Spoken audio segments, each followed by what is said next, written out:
going to be able to be part of the broker convention. Yeah. But listen, we got to run here. We have a lot of calls on the line that we got to take now.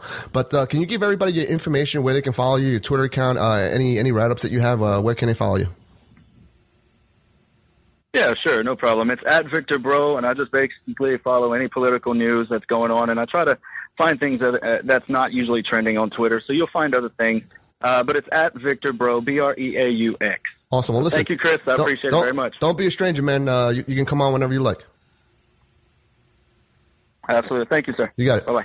All right. Before I pick up my next guest, John Mike Forrest, let's pick up this caller. Welcome to the Silent Majority. What's your name? Where are you calling from? Walt, I guess. Walt from Florida. Where you have a question or a comment? Yeah, thanks for taking my call. You're welcome. What was that? Go ahead. Yeah, I was calling in about Ted Cruz. I like Ted. I'm a Trump supporter, but I like Ted. But I can't help but notice these last few days he seems to be doing a lot of crying and whining. Yeah. I was watching him on Megyn Kelly the other night, and he had a 10-minute segment, and the majority of that 10-minute segment he spent crying about, the media's unfavorable coverage of him and all that. I just really think that Ted knows that he's fixing to get buried. I think he'll win Utah. I think it would be a miracle if Trump were to win. Mm-hmm. But I think Ted knows that his days are numbered. Yep. And I hope he's getting ready to get to SmackDown, because I think he's going to have about an 8-string in a row of just constant loses. Yep. Well, you know what they say, man. There's no crying in politics. Thank you for the call, Walt. I would now want to pick up John Mike Forrest. John Mike Forrest has been on a show, on a previous show. Welcome to the Silent Majority, John, and say hello to my co-host for the night, Magellan. Well, hello, Magellan and Chris. Yeah, it's a pleasure to be with you again. Awesome. Well, the last show. Hello there. Hi. Yeah. During the last show, I brought you on because I saw your Twitter. I saw a tweet where you were actually giving away Patriots for Trump T-shirts. How did that go after you were on the show here? Well, it went quite well, and it's still going well. Fortunately, we've got enough of our other profitable business to continue to do this. We've given something over 350 shirts away so far. Wow. And so it's going quite well. We've got another design in the works now that we'll probably be putting out tomorrow. So yeah, we're having a lot of fun with it, reaching people all over the country. And one of the things I like about it, at least my personal experience, is when I'm wearing a Trump shirt, or I have one on the back of my delivery vehicle, and get lots of looks and et cetera. But it seems to be a good way to start conversations. I have people come up to me in the store or at customers' locations and say, "Trump, why in the world are you supporting Trump?" Right. And that gives me the opportunity to start going through my top 10. Yeah, it's interesting because I wear my Make America Great hat, and it's just awesome. Like for instance, I didn't wear it this morning. I tweeted it out this morning as I was going to work. Somebody wanted to talk politics with me. I wasn't wearing a hat, but they wanted to talk. All of a sudden, they just wanted to make small talk with me and talk politics. And by the time it was done, it was I find out he was a Hillary supporter, and I basically schooled him as to why I support Trump, and he had no clue why he was supporting Hillary, except for the fact that we need a first female president. But Magellan, you have a question for Mike Forrest? He's a big Trump supporter. Oh man, so many questions to ask. One of the things that I'm concerned about, and this is exactly what we don't want to happen, but it's true. Are you seeing? I know you can get the looks, but are you seeing? I guess a lot of angry looks when people are looking at you, maybe, wearing a Trump shirt or wearing your Trump cap. I mean, to the point, because it's almost gone beyond just, differences of opinion, but like major opposition and hate. They want to talk about, the liberals want to talk about hate. But I'm really seeing it on their side. And, it comes to the point to where we've become the silent majority. We quietly go into the ballot box and we vote for Trump. But I'll be honest, like it's come to the point to where there's a little concern because they are really trying to. Do you think that the establishment, which really, I mean, they control both sides, in my opinion. Do you think that they are trying to create major civil unrest here and to try to divide and conquer strategy? Do you think that that's at stake right now? Oh yeah, sure. In fact, I see it every day. Last week, in fact, a little incident that kind of brought my attention was somebody said, "Do you know Trump is a racist?" I said, well, you've probably picked that up from some TV ads or some media slams because, if you really look deep and do your own research and not be told what to think, you'll find that Trump is not a racist. Well, in fact, he's just a very honest American citizen. I think it's our chance to take back our citizen government from the power brokers and John, the disruptors. John, this morning, how I answer that Trump is racist.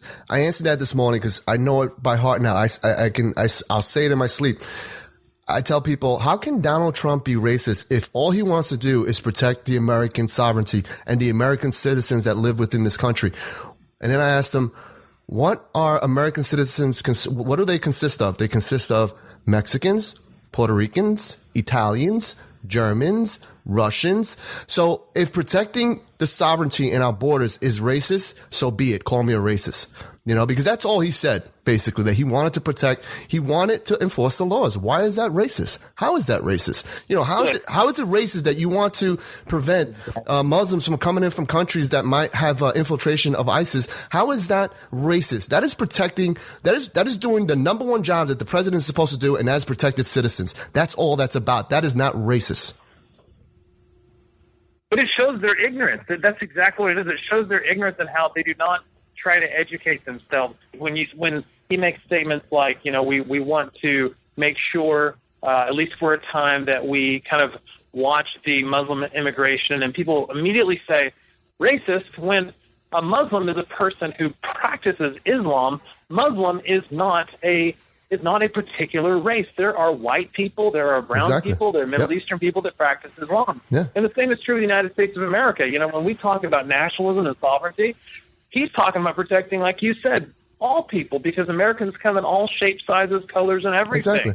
And John, it's just unbelievable. Yeah, you're listening to The Silent Majority here. I'm your host, Chris, and on the Rebooting Liberty hotline, I have my co-host for the night, Magellan from The Magellan Show, and also I have on the line John Mike Forrest.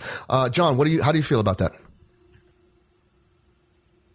Yeah, and one of my biggest concerns is the anti-Trump movement, which is run by really all sides. Of course, the liberals and the big mega dollar elitists and some of the GOP are on an anti-Trump campaign. And my big concern is that I think they're reaching some of the, quote, uninformed voters, the voters that spend most of their time listening to music and watching entertainment television and just don't really do a lot of research. Right. And so that is my concern, is that these anti-Trump movements are reaching some of the, quote, uninformed voters or low information voters, or casual voters. And so I think every one of us that really has done the research and looked at why Trump really need to mobilize even more and get out there and help some of these people understand. I've talked to a few people just in the last couple of days who really, have been hearing on the news that Trump didn't disavow the KKK, which, we all know that that's BS. He did it a million times already. But, well, no, he did. And it's just the fact that they keep saying it. The old the old view that if you say something enough times, it almost sounds like the truth. Yeah. And that's a problem. You know, John, you bring up a good point, and I said, hold on, John. You bring up a good point, and I said it in my opening. I said, I have all these people on Twitter that want to debate me on Twitter. I simply say, listen, we can have a cordial conversation on the radio. This is why I created the radio, because 140 characters just wasn't enough. And you can debate me on the air. Let's have a discussion. Maybe we'll learn something from each other. And that's what you do, basically. That's what you were talking about. But anyway, go ahead, John. What were you going to say? Yeah, and what I like to encourage people to do is to just talk about the reasons that they believe Trump will be a great leader.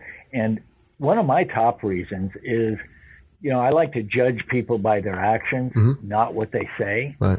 And we've had a lot of talkers, really good talkers, that we've elected into office.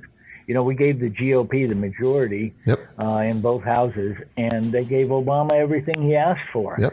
So they talk a good game, but they don't do it. And, Exactly. and Trump has a proven history of pulling together teams of experts to get the job done ahead of schedule and under budget. Exactly. When was the last time our government did that? Never.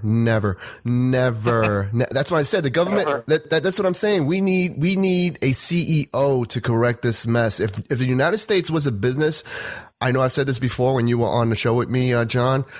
This business would be under a long time ago. It would be closed for business, and we need a CEO in office is what we need. We don't need to talk it, we need to do it. But we're running out of time here.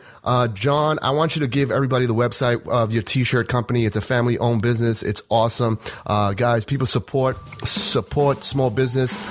Give out your website and your Twitter handle there, John. Yeah, our website is Forrest, FORREST.INK.com. Awesome. And my Twitter handle, which is easy to handle, is JMF4101. Awesome.